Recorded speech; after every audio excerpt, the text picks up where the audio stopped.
আল্লাহু আকবার, আল্লাহু আকবার, আল্লাহু আকবার,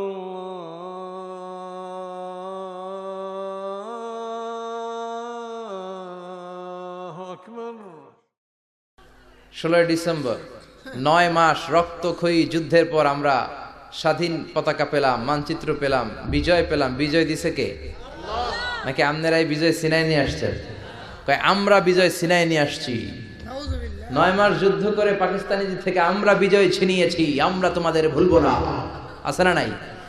আমরা তোমাদের ভুলবো না, আমরা তোমাদের ভুলবো না।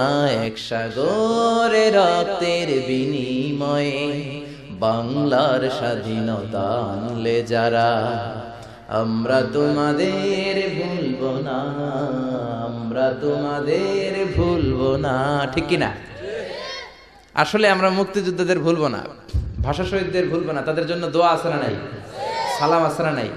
কিন্তু বিজয় আমরা আনছে এটা বলবেন না। বিজয় দিয়েছে কে? এজন্য 16 ডিসেম্বরে শুধু মুক্তিযোদ্ধাদের কথা বললেন না, 26শে মার্চে 21শে ফেব্রুয়ারিতে শুধু ভাষা শহীদদের গুণগানি গাইয়েন না, শুকরও করবেন কার? বলবেন এক সাগরে রক্তের বিনিময়ে বাংলার স্বাধীনতা দিলেন যিনি, আল্লাহ তোমাকে ভুলবো না, আল্লাহ তোমাকে ভুলবো না। ঠিক কিনা? কারণ বিজয় আপনি আনেন নাই, কিচ্ছু ছিল না বাঙালিদের। পাকিস্তানিরা এমন অস্ত্র শস্ত্রে সজ্জিত ছিল, ওই পাকিস্তানিদেরকে হারানোর জন্য আমাদের হাতে কোনো অস্ত্রই ছিল না। আমাদের জিনিস ছিল একটা, সেটা হলো আল্লাহর সাহায্য। জোরে কোন ঠিক কিনা? সাহায্য রব্বুল আলামিন করেন যদি কোনো এলাকা সাহায্যের উপযোগী হয়, বিজয় রব্বুল আলামিন দান করেন যদি বিজয়ের উপযোগী হয়। বিজয় আমরা ছিনিয়ে আনি নাই, বিজয় দিয়েছে কে?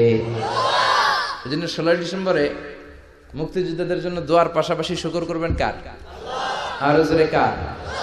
কারণ আমাদের এই মুক্তিযুদ্ধ এটা ইসলামের নামে এসেছে, এটা আল্লাহর নামে এসেছে। জোরে কোন ঠিক কিনা?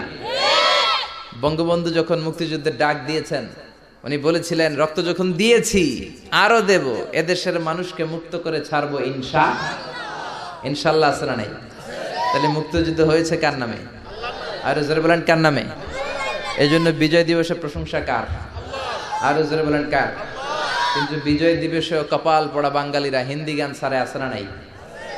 দেদার সে হিন্দি গান চালায়। আল্লাহ সহি সমঝ দান করুক, আমরা পড়ি আমিন।